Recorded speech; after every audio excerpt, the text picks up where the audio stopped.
licenciado en Derecho por la Universidad Nacional Autónoma de México. Está certificado por el Sistema Nacional de Seguridad Pública.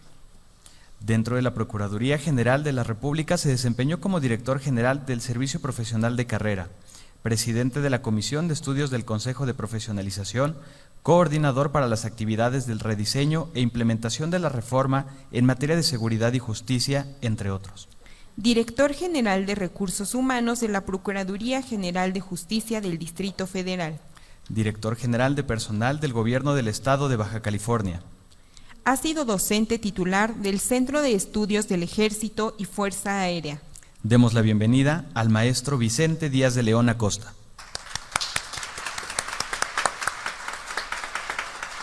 Lo acompaña la maestra Estefanía Marisela Piña Pastrana, integrante de esta escuela judicial. En este momento cedemos el uso de la palabra al maestro Vicente Díaz de León Acosta.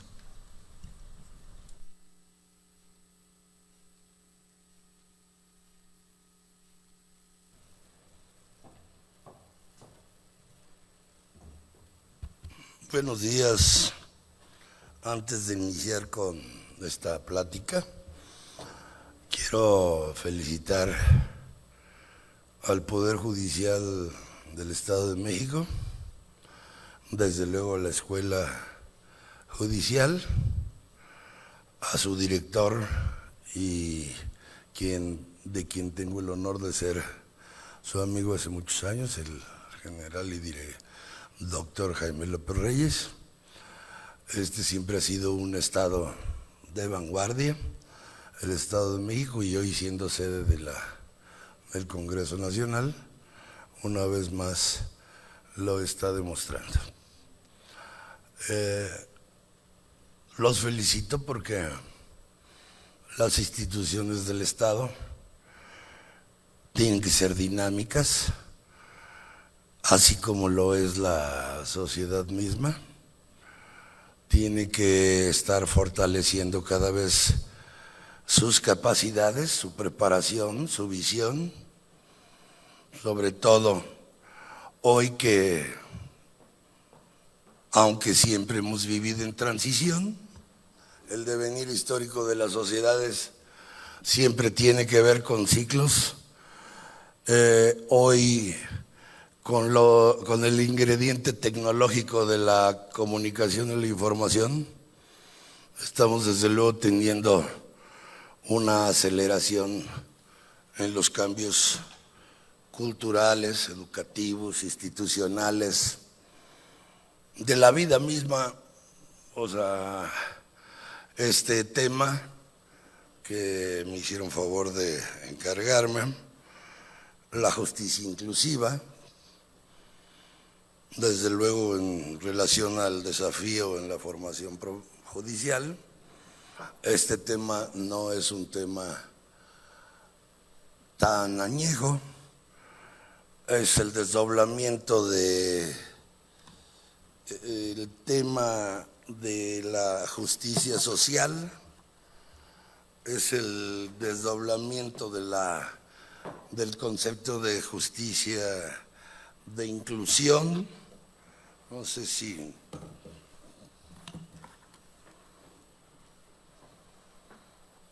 decía yo que este tema desde luego es un tema novedoso en la sociedad. Todos y cada uno de ustedes, sobre todo los que somos de la tercera edad, alguna vez pensamos que los fenómenos y desde luego sus factores sociales no iban a generar cambios tan profundos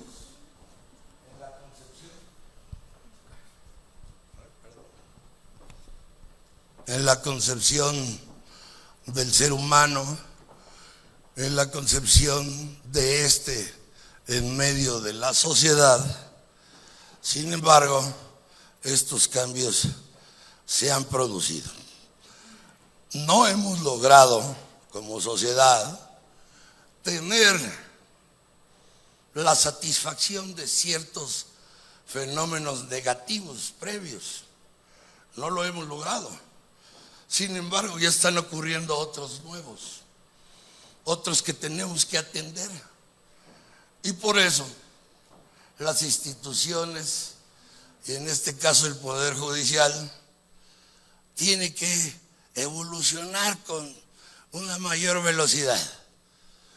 Todavía en nuestra sociedad tenemos muchos prejuicios y estereotipos.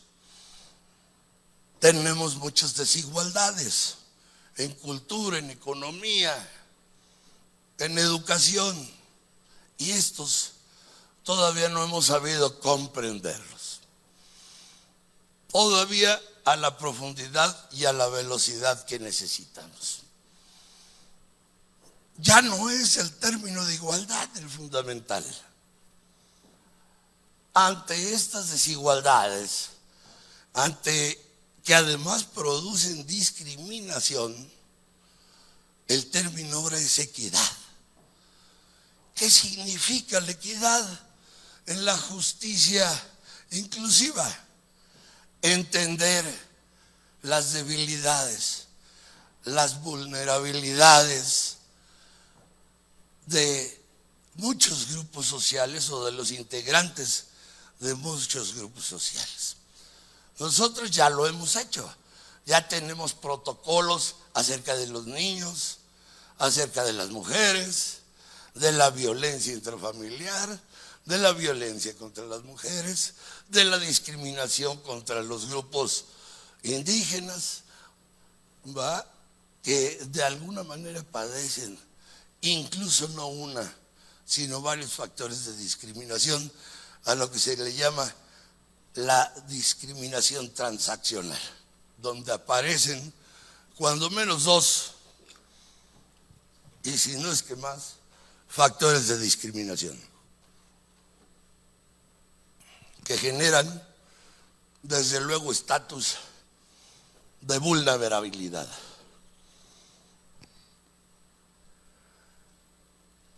Todo el cuerpo normativo, bueno, quisiera hacer un pequeño paréntesis para decirles que traemos un USB, no podemos desarrollar todos los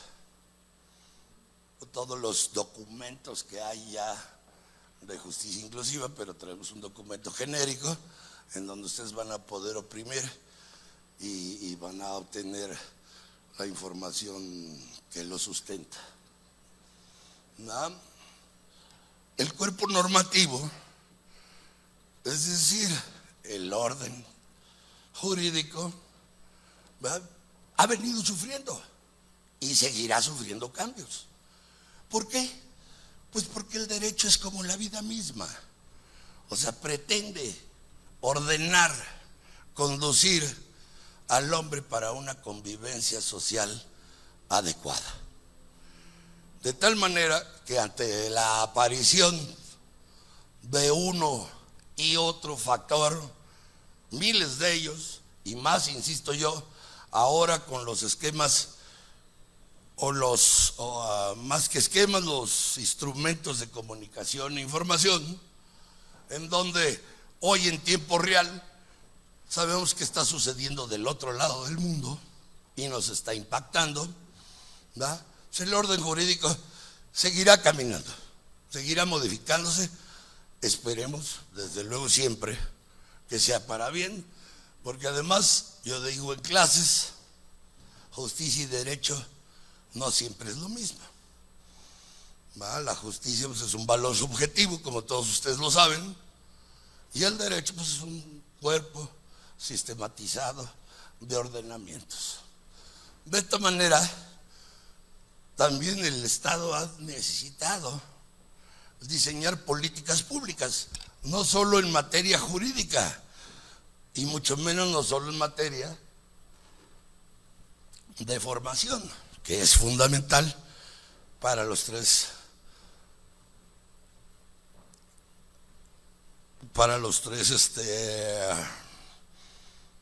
poderes.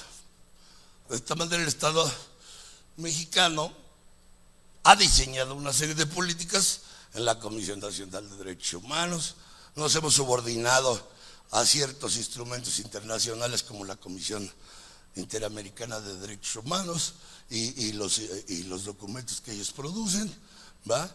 Y poco a poco nosotros vamos avanzando. Sin duda todos conocemos, es más, muchos los hemos sufrido, ¿va?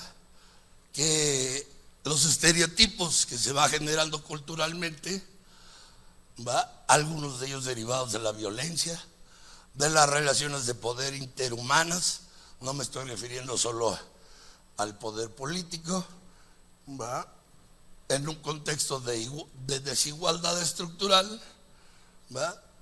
Encontramos con que muchos de los mexicanos, para ubicarnos aquí, ¿va? Están en situaciones de pobreza, están algunos con capacidades diferentes, ¿va?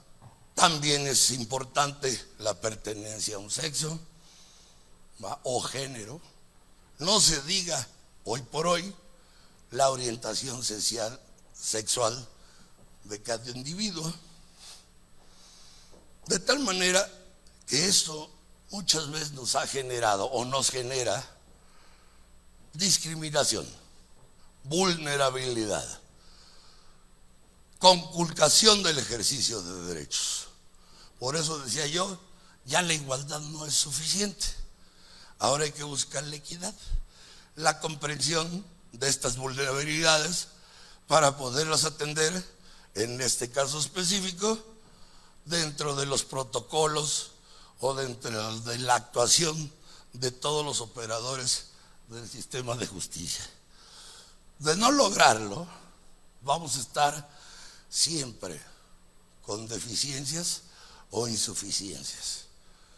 Vamos a tener individuos que tienen conculcados parcial o totalmente sus derechos a la hora de su ejercicio. Diversos organismos internacionales, como la Organización de las Naciones Unidas, desde luego, la OEA, el Derechos Humanos, la Comisión Interamericana, la CEPAL, el OCDE, entre otras, han identificado de que todas las personas sin importar de raza, sexo, género, condiciones sociales, educativas y culturales, entre otras, tengan una vida digna en el ámbito en que se les respeten los derechos humanos sin discriminaciones, con legalidad y justicia. Por eso decíamos ya, la falta de equidad debemos concientizarla como una violación de los derechos humanos. Y debemos tener la convicción de que este valor o principio debe ser una constante, efectiva y permanente. Y este acceso a la justicia, es decir, el acudir a un sistema previsto para las soluciones o resolución de conflictos, conforme a nuestro Estado de Derecho, debe poner atención en situaciones jurídicas que entorpecen dicho acceso. Por eso digo yo, sin duda, si no generamos no solo los conocimientos técnicos jurídicos, que esos desde luego son importantes, pero no solo eso necesitamos generar, no solo eso debemos de construir y además aprenderlo a la hora de ejercer la función jurisdiccional.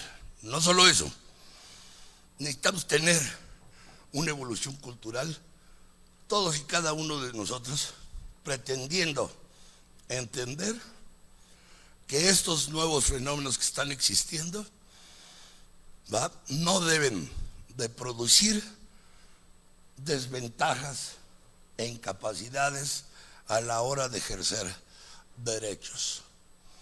La institución de impartición de justicia debe de considerar desde luego a través de la capacitación e información de sus integrantes cómo se puede llegar a la brevedad, con agilidad, a satisfacer esta necesidad social. Dice el Instituto de Investigación de Derechos Humanos que cuando se habla de la justicia diferenciada para personas migrantes, adultos mayores o personas con capacidades especiales, estamos diciendo que los operadores de justicia deben de razonar e interpretar teniendo en cuenta un sentido de justicia equitativa y de acción afirmativa en cualquiera de los escenarios. Ahí radica, creo yo, lo trascendente de la justicia equitativa. Esta es una demanda social. La justicia inclusiva, con equidad, son los operadores de justicia, que deben tener, decía yo ya, no solo los conocimientos técnicos jurídicos, en cuanto a los protocolos que ya existen. Seguramente muchos de ustedes acaban de revisar los que produjo la Suprema Corte de Justicia para el ejercicio con perspectiva de género, que por cierto están muy completos. Nosotros ya tenemos la obligación de ir mucho más allá, porque no son los únicos grupos vulnerables, desde luego es fundamental, ¿no? Estos están vinculados a una realidad en la que todos tenemos la obligación de incidir, por lo cual es importante el análisis y la comprensión de la diversidad de las circunstancias en las que se desenvuelven los grupos sociales, priorizando en los grupos vulnerables mencionados. Seguramente la mayor parte de ustedes, si no es que todos, se estudiaron la carrera de Derecho y sabrán que desde primer semestre conocemos lo que son las fuentes reales. O sea, México,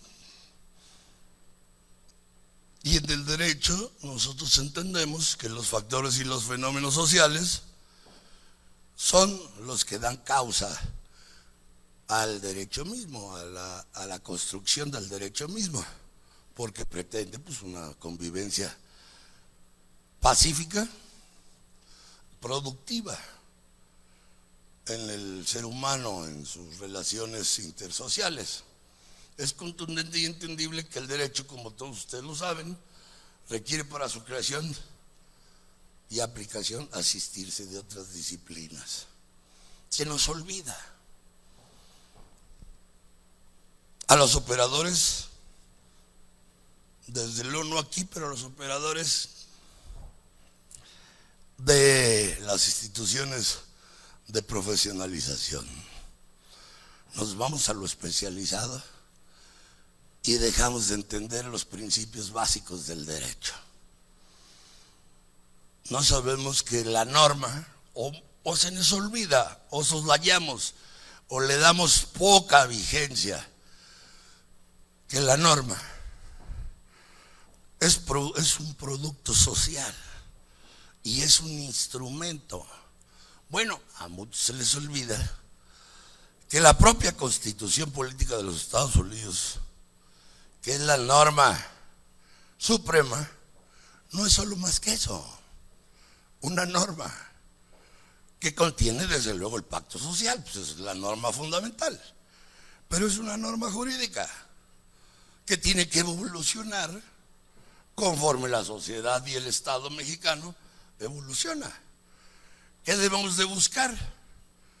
Pues que las modificaciones, las reformas, los ajustes que ésta tenga, pues sean positivos para la mayoría. No vamos a poder tener normas que todo el mundo sintamos que son justas para todos.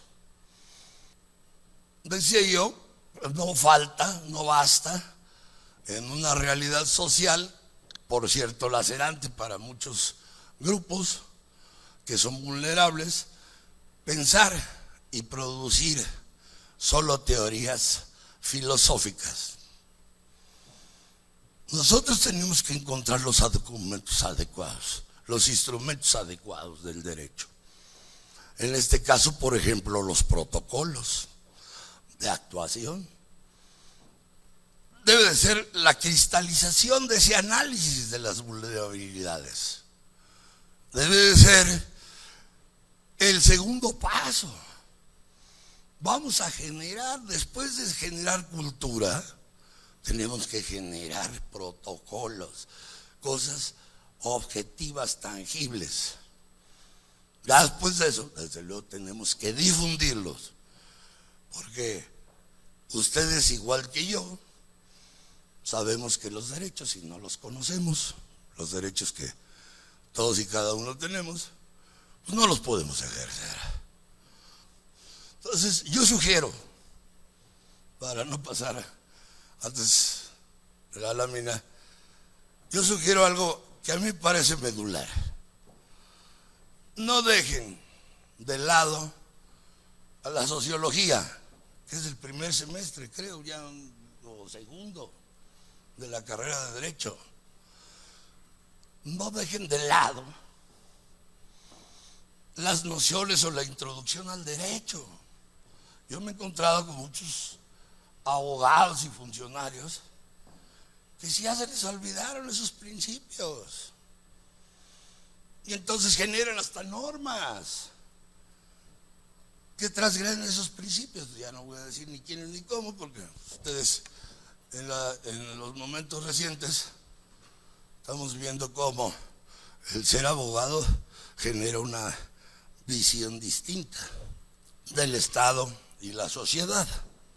De frente a las modificaciones constitucionales concretadas en materia de derechos humanos, las instituciones han requerido dejar atrás paradigmas, estereotipos, patrones históricamente válidos de acuerdo a la conciencia social, para dar paso en un desafío permanente, en un reto constante, a nuevas fórmulas para entender a la sociedad, al individuo, que son sus integrantes. Que no quepa duda de que este devenir es transitorio, que el anhelo de tener un sistema de impartición de justicia actual, actuante y propositivo no podrá estar alejado de la formación de operadores del sistema de justicia, ni de la formación, ni de la actualización.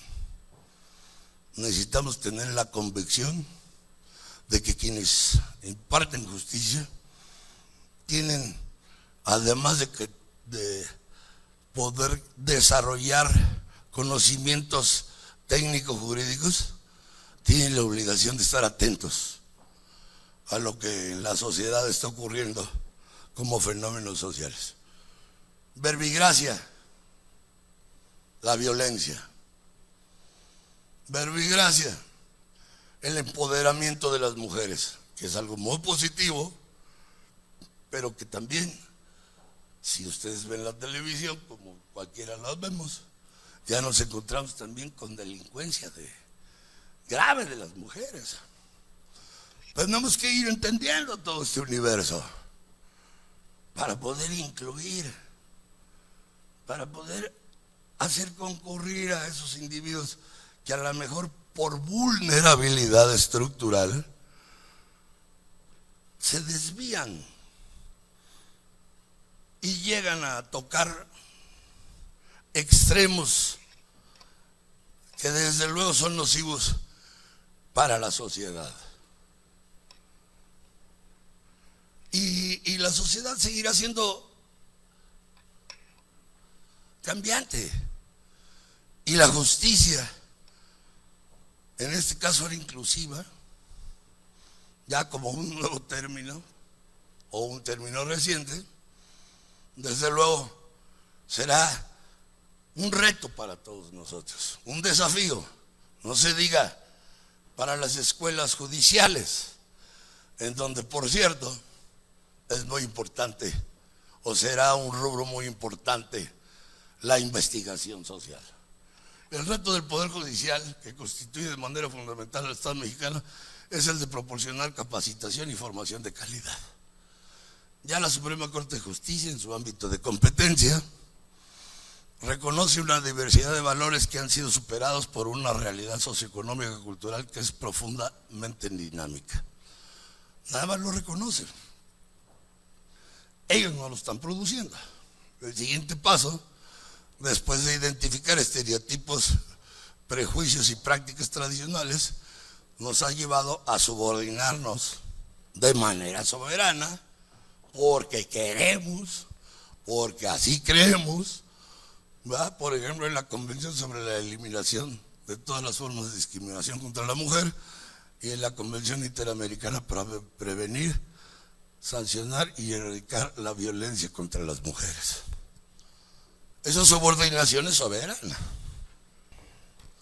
Y así con otros instrumentos. Cuando el Estado mexicano decide, a través de sus procesos o procedimientos, sumarse a una causa internacional, pues lo está haciendo de manera soberana. Nadie está transgrediendo nuestra soberanía. Para nosotros es sencillo, hay para gente que no le es muy fácil entender esto. Entonces decía yo desde hace unos momentos que hay que tener identificadas esas vulnerabilidades, esa desigualdad que se genera en el devenir, en la evolución de la sociedad.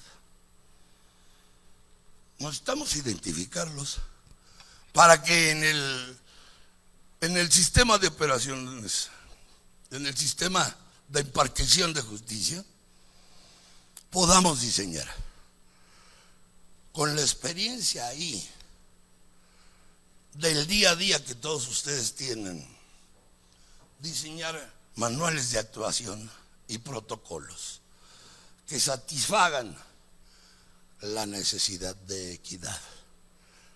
Hay manuales que en los últimos 2 años, se acaban de producir en la Suprema Corte de Justicia, que desde luego son del ámbito federal, que hay que visualizarlos. Nosotros vamos a dejar, decía yo ya aquí, vamos a dejar esta información, ustedes podrán revisar cada uno de sus contenidos, que desde luego todos son amplios.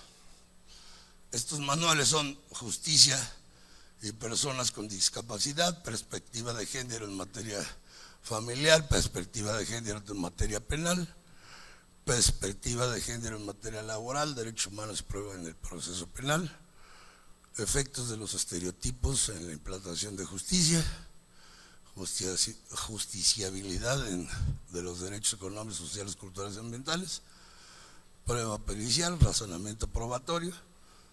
En fin, estos ustedes los podrán visualizar. Si es probable que ya incluso los usen en sus propios temarios.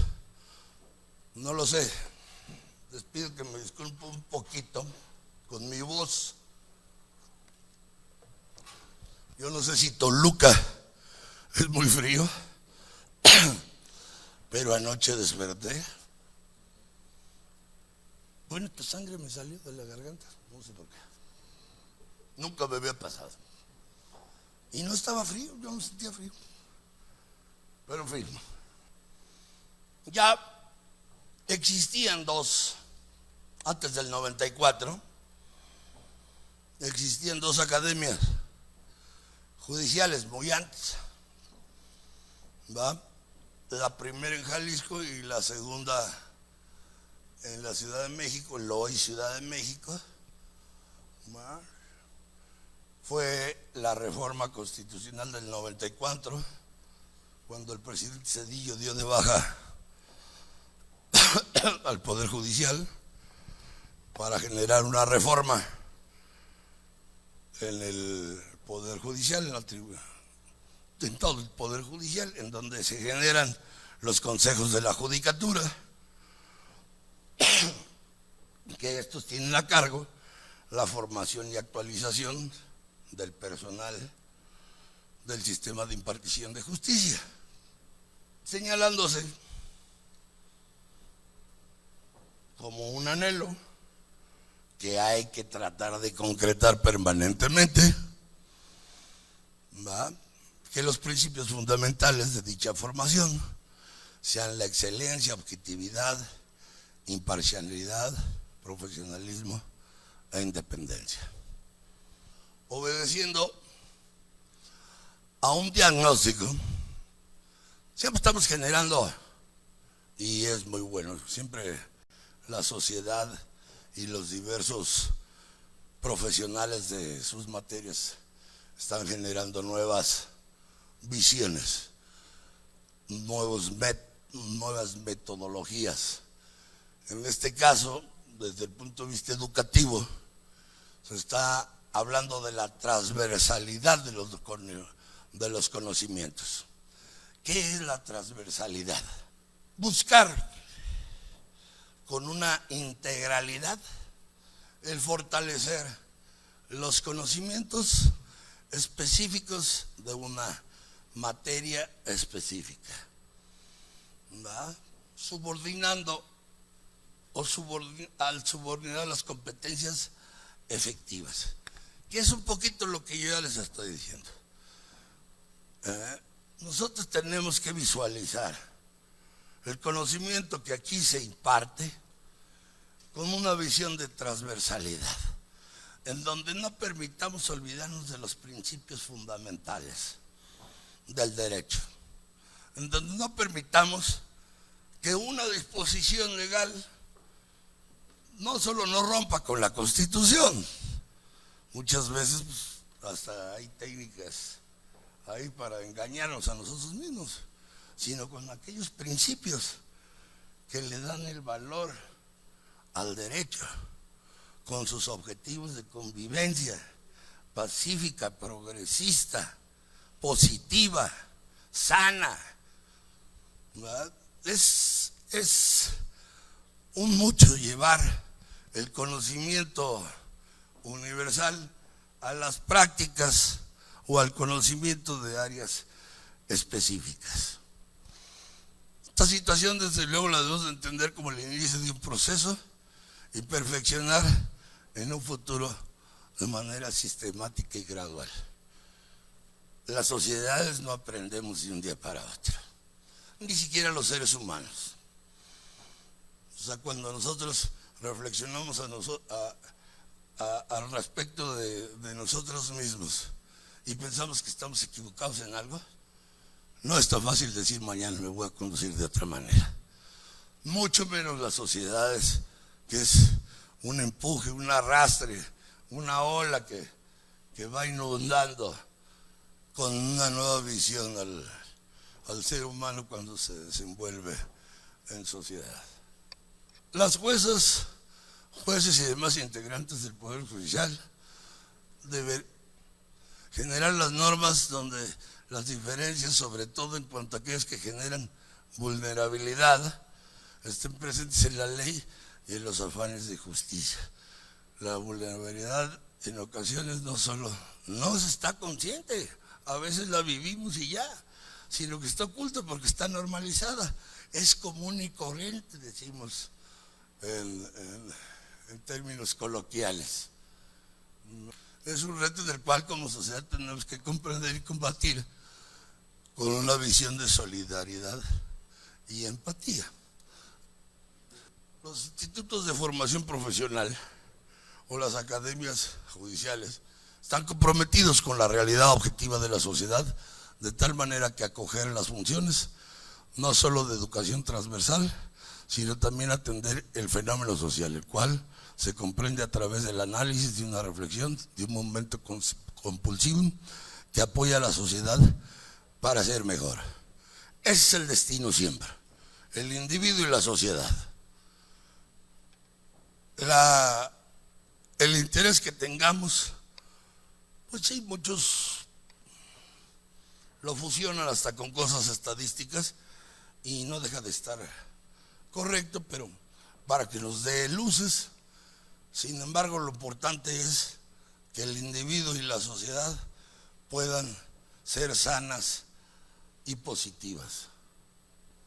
El reto de la formación no solo depende de los institutos de formación profesional, sino también depende de la convicción de todos nosotros, ¿va? En cada uno de los estados, de que la sociedad y todos sus integrantes tienen una aspiración a la justicia inclusiva. Por eso uno de los grandes retos es generar en nosotros cultura, una visión objetiva que reconozca con capacidades técnico-jurídicas las vulnerabilidades de los grupos o de muchos grupos sociales. Es importante a la hora de impartir justicia, ¿va? Nosotros no podemos impartirle justicia. Hay alguien que sí va al extremo, dice, ¿qué tal si llega un pobrecito, alguien con modestia económica, a controvertir con Carlos Slim? Entonces decía, pues Carlos Slim va a llegar con un abogado de $1 millón y el otro pues con un cuate, ¿no? A lo mejor de su cuadra. Dice, a lo mejor equidad sería cambiarle los abogados, o sea, ponerle el de millón al modesto y ponerle al otro a Lima. Y yo digo, tampoco podemos romper los derechos de alguien porque sea poderosa. Si debemos de luchar, y estoy yo, en la visión de equidad, en donde quienes tienen vulnerabilidades tengan la capacidad de ejercer sus derechos. El sistema de carrera judicial está contenido, como ustedes lo saben, en el artículo 100, párrafo 6 de la Constitución. Esta reforma fue producida o publicada, mejor dicho, el 31 de diciembre del 94, la cual se regirá por los principios excelencia, objetividad, imparcialidad, profesionalismo e independencia, con la intención de profesionalizar la impartición de la justicia. A partir de ese momento, en diversas determinaciones e instituciones como los institutos de la judicatura, de estudios judiciales, centros de formación y desde luego escuelas judiciales, surgieron con el propósito mismo de profesionalizar. De tal manera que la selección, ingreso, formación y promoción basada en la permanente capacitación y actualización es la principal vertiente de apoyo al servidor público y podríamos decir que a la sociedad de manera indirecta. El servidor público especifica que quiere o que requiere para cumplir con su compromiso social. Otros desafíos serían que los conocimientos antes mencionados puedan convertirse en instrumentos normativos. Los protocolos, las normas de actuación a la hora de impartición de justicia. Otro desafío es el conocimiento y reconocimiento de los derechos humanos que permitan resolver los casos jurídicos con el apego de estos. Ustedes seguramente mejor que yo ya han oído hablar del control difuso de la convencionalidad, de tal forma que redunde en un acceso de todos en una justicia plena, que se reconozca, decíamos ya, la vulnerabilidad de ciertos grupos en condiciones sociales, económicas, culturales, de raza, de género, entre otras circunstancias. Estos son una serie de instrumentos que tienen los diversos estados. No los vamos a agrupar, es incipiente aún el desarrollo de estos protocolos. Ya tenemos tiempo tratando de proteger, desde luego, a los niños, a las niñas, a las mujeres. Hoy se ha acentuado fundamentalmente, y eso es muy importante. Tenemos tiempo ya tratando de proteger el ejercicio de los derechos de los grupos indígenas, ¿va? Tenemos una ley del trabajo que es, como todos ustedes saben, protectora del trabajador, ¿va? De tal manera que estos, a la hora de que ustedes concurran a la página de la academia, van a poder encontrar toda la bibliografía que aquí está señalada. Por mi parte, pues espero que sea de alguna utilidad o haya sido de alguna utilidad. Es todo y les doy las gracias por su atención.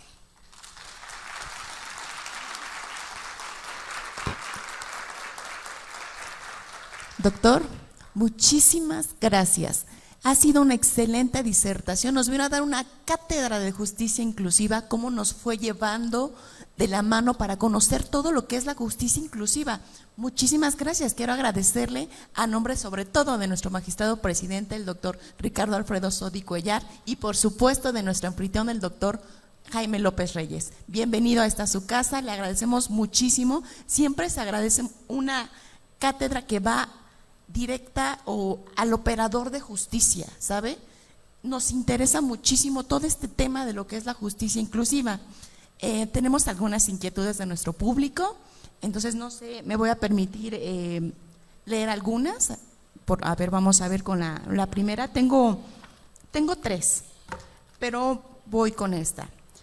¿Cuál es el perfil docente necesario para la impartición de contenido inclusivo que coadyuve con la formación judicial? La vuelvo a repetir. Por favor. Con todo gusto. ¿Cuál es el perfil docente necesario para la impartición de contenido inclusivo que coadyuve con la formación judicial? Si quiere, una vez las 3, por favor. ¿De una vez? Perfecto. Como docente en la licenciatura en Derecho, ¿qué práctica o actividad recomienda en un salón de clases con varios o un alumnos con discapacidad? Es decir, ¿cómo generar inclusión en un salón de clases? Además de género, niñas, niños y adolescentes y grupos en situación de vulnerabilidad, ¿cuáles son los ejes temáticos que se deben transversalizar? Gracias, doctor.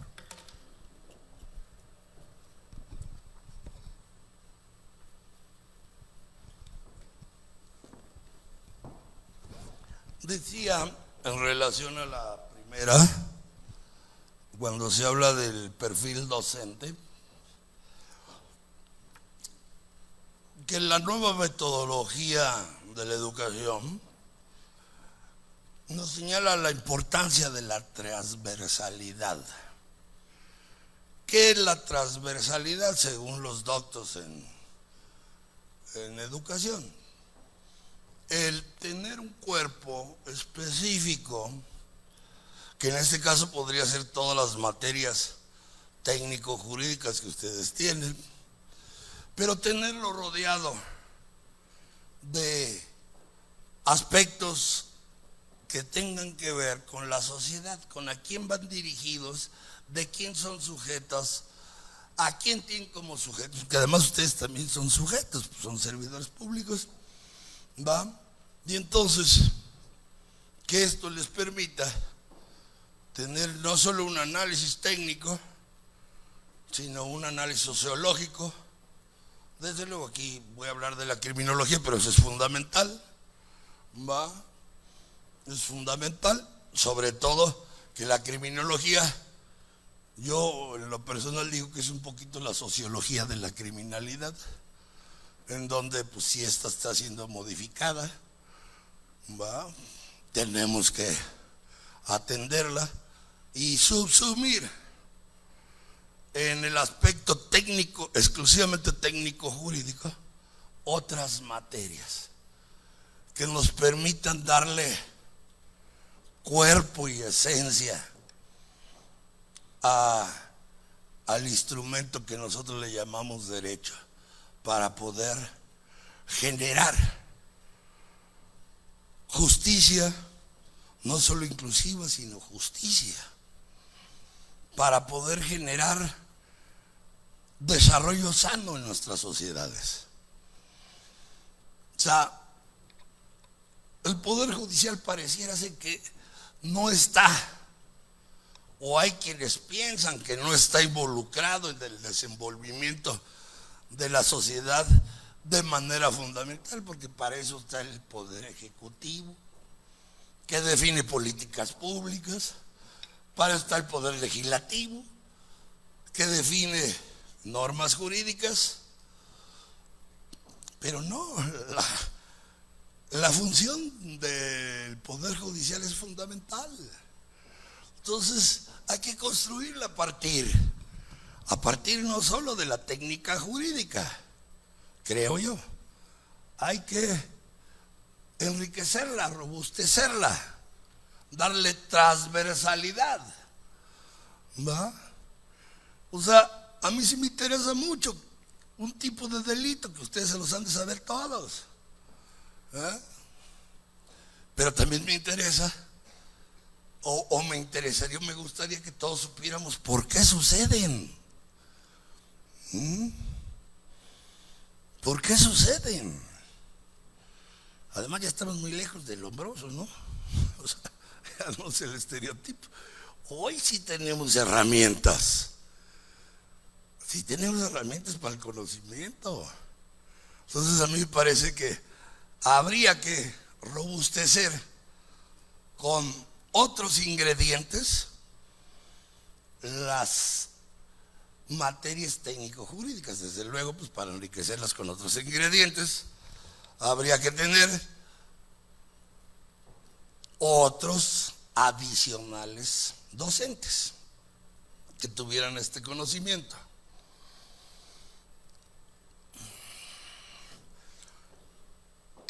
Esto está difícil porque yo nunca lo he hecho.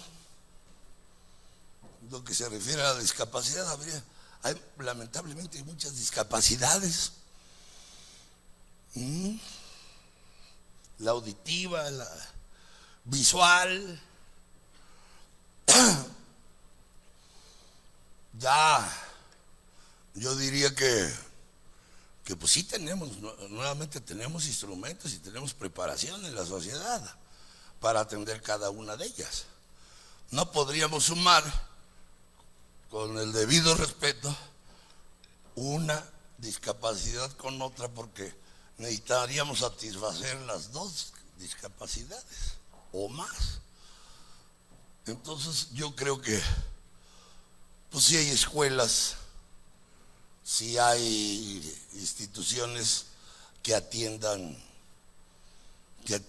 a las discapacidades y que actúan en consecuencia y que desde luego son muy loables.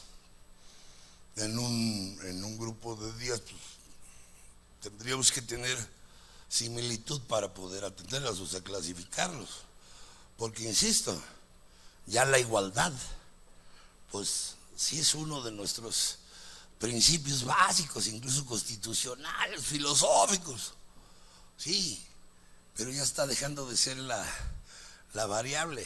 Ahora hay que pensar en la equidad, en donde se reconozcan las diferencias para poder incentivar a aquellos que tienen alguna deficiencia o vulnerabilidad.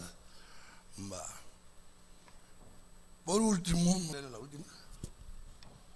Además de género, niñas, niños y adolescentes y grupos en situación de vulnerabilidad, ¿cuáles son los ejes temáticos que se deben transversalizar?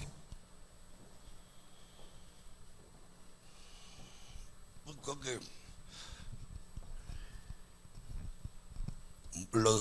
si se refiere usted a otras vulnerabilidades, o ¿quién hizo la pregunta, perdón? O sea, la transversalidad la acabo de explicar, de que es una forma de tener conocimiento, pero lo otro no sé si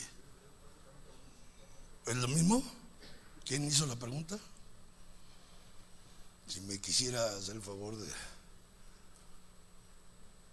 Vale. Pues, Doctor. pues muchas gracias y les vuelvo a pedir disculpas por... No, hombre, muchísimas gracias a usted.